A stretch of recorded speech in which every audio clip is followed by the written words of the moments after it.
Bismillahirrahmanirrahim. Assalamualaikum warahmatullahi wabarakatuh. Alhamdulillah alladzi khalaqal mauta wal hayata liyabluwakum ayyukum ahsanu amala. Asyhadu an la ilaha illallah wahdahu la syarikalah wa asyhadu anna Muhammadan abduhu wa rasuluh la nabiyya ba'dah. Yang saya hormati Buya Anwar Abbas, Mas Arief dan Mas Mukhair, tentu Bu Dr.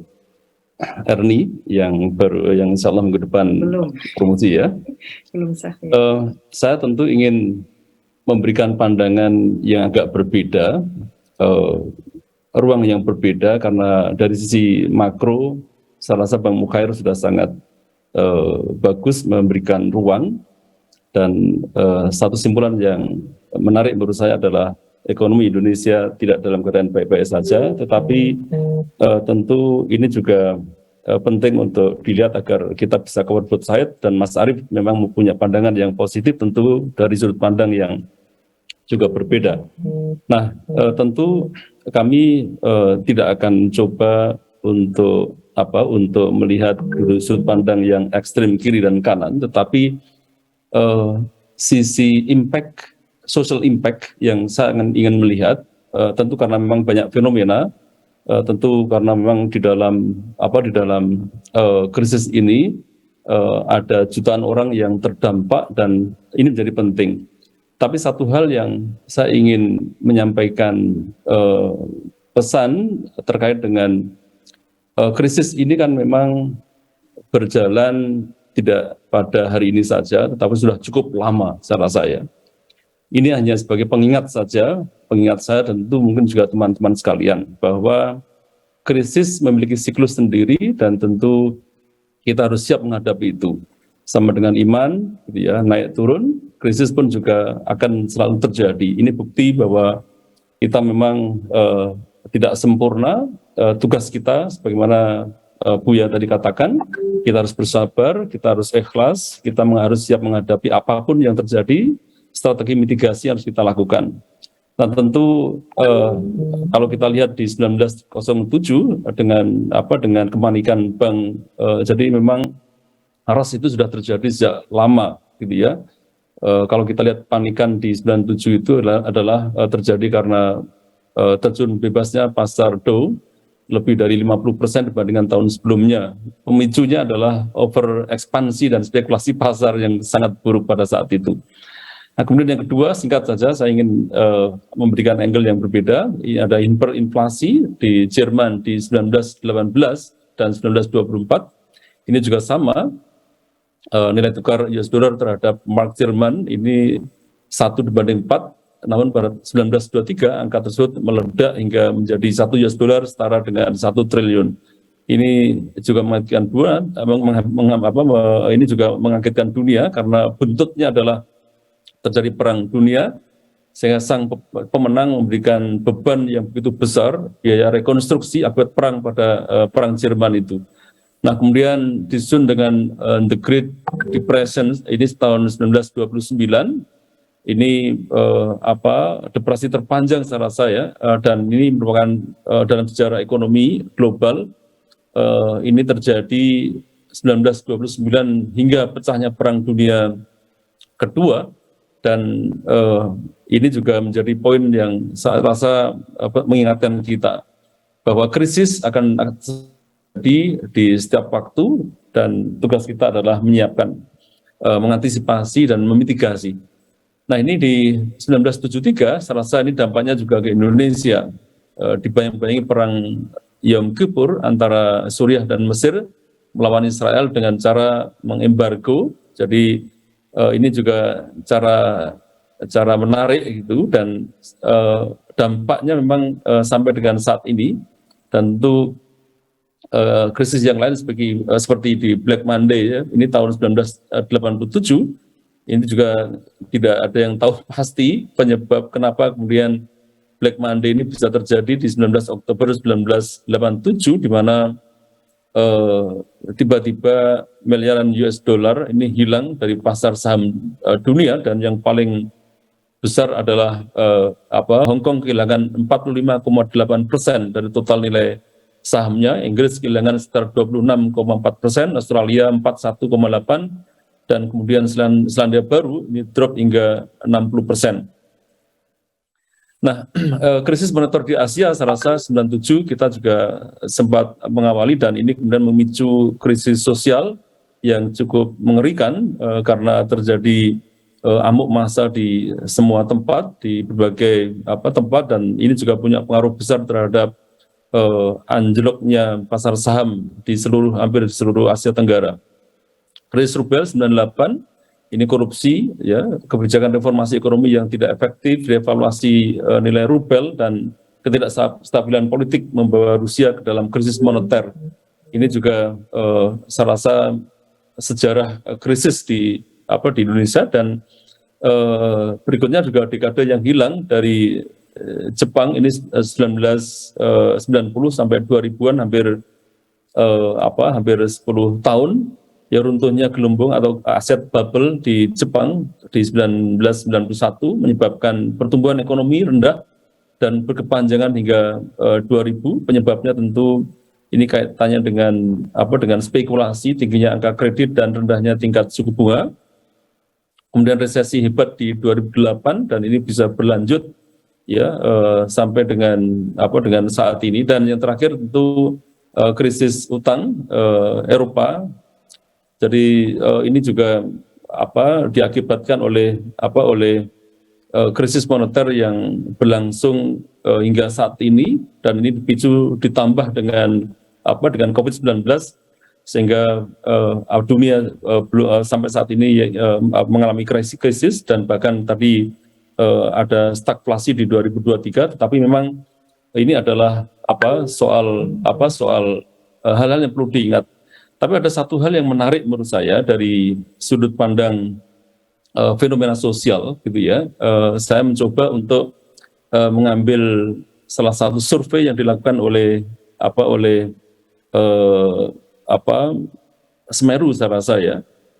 Dia membuat sebuah indeks dampak krisis terhadap persoalan-persoalan sosial, dan ini menariknya karena survei ini survei kualitatif yang dilakukan terhadap 3 orang ahli di setiap kecamatan di seluruh Indonesia.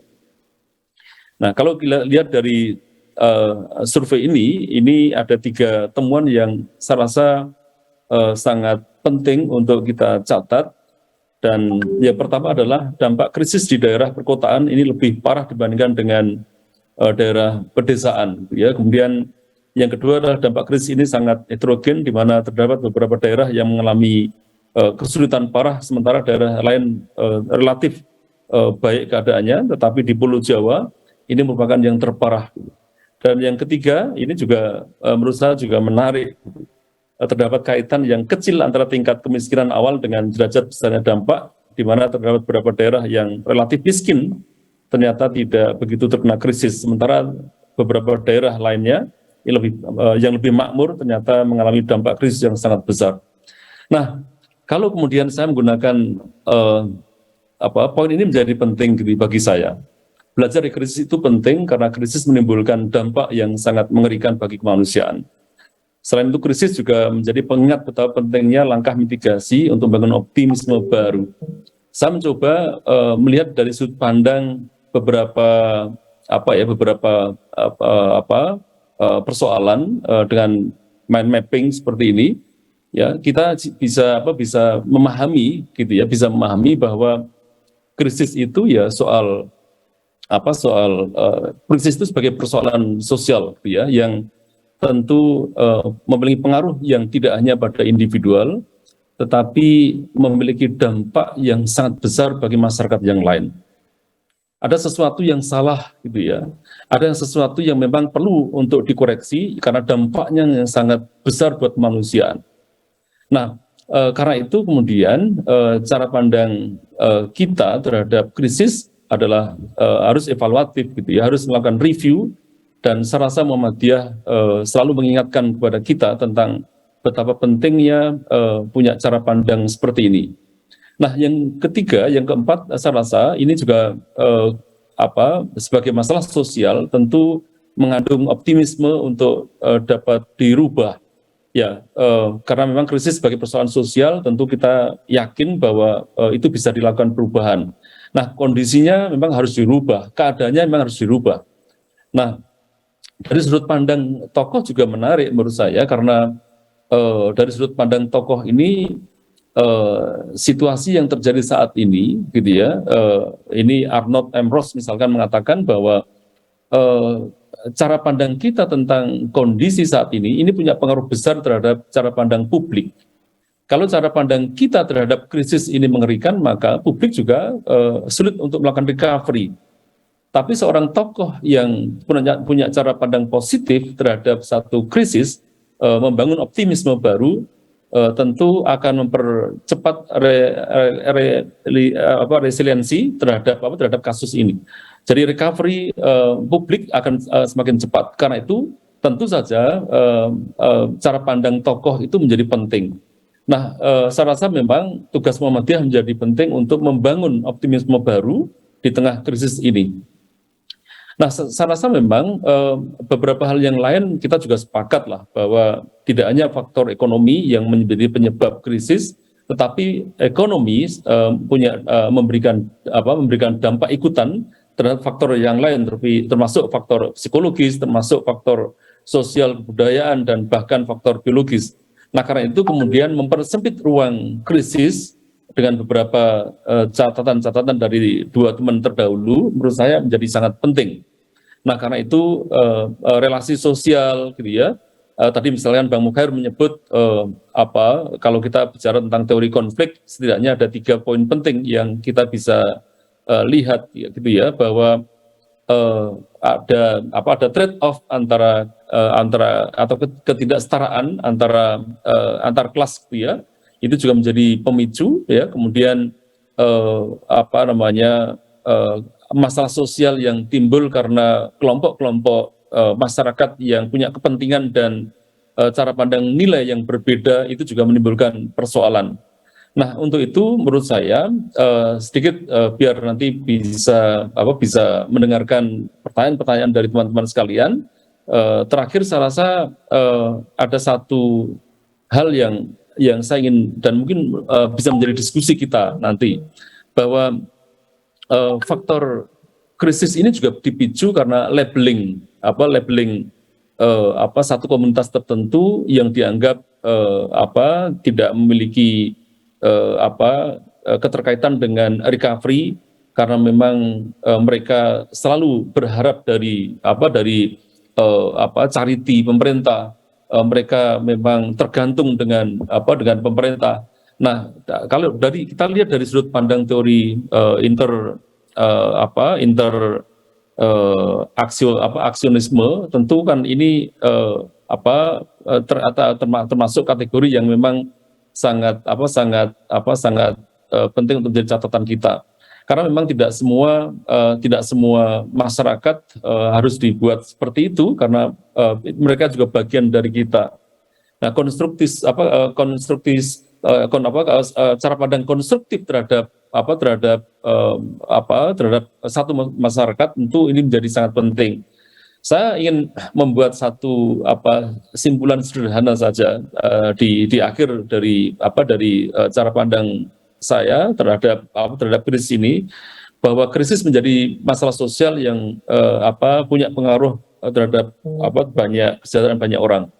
Cara pandang kita terhadap krisis harusnya lebih optimis, karena optimis bagian penting dari mitigasi terhadap dampak yang akan timbul. Sebagai masalah sosial, tentu saya berharap krisis ini memberikan petunjuk kepada kita bahwa perlu ada perhatian lebih terhadap dampak yang mungkin timbul, dan bagaimana kemudian kita mempersempit ruang penyebaran terhadap krisis semakin luas. Muhammadiyah memiliki kesempatan besar, saya rasa, untuk berperan aktif, untuk turut serta dalam membangun optimisme itu. Optimisme bagi Muhammadiyah adalah terlibat langsung untuk memutus rantai krisis agar tidak berkelanjutan. Nah, tokoh masyarakat memiliki peran besar dalam membangun keyakinan terhadap situasi krisis, pandangan positif yang memang kita harapkan agar krisis ini segera percepatan terhadap recovery dari krisis ini cepat kita lakukan. Relasi sosial juga punya pengaruh yang sangat penting terhadap hubungan baik. Karena itu tugas-tugas penting ke depan adalah membangun engagement people antar kita, antar warga, siapapun sebagai warga bangsa, ini harus kita bangun spirit untuk mereka. Ya, krisis adalah masalah bersama, dampak juga menjadi tanggung jawab bersama. Karena itu tentu kolaborasi, connecting people, ya, kemudian membangun gotong royong dengan secara bersama-sama juga penting. Labelisasi negatif terhadap masyarakat tertentu memiliki pengaruh terhadap kebangkitan atau bahkan pemulihan terhadap krisis. Karena itu, menurut saya ini kita berharap labelasinya yang positif, cara pandangnya harus positif terhadap warga terdampak, sehingga tadi tugas besar kita adalah membangun Indonesia secara bersama. Saya rasa itu yang sebagai pengantar, mudah-mudahan di sisa waktu ini kita bisa mendiskusikan secara lebih lanjut. Terima kasih. Assalamualaikum warahmatullahi wabarakatuh.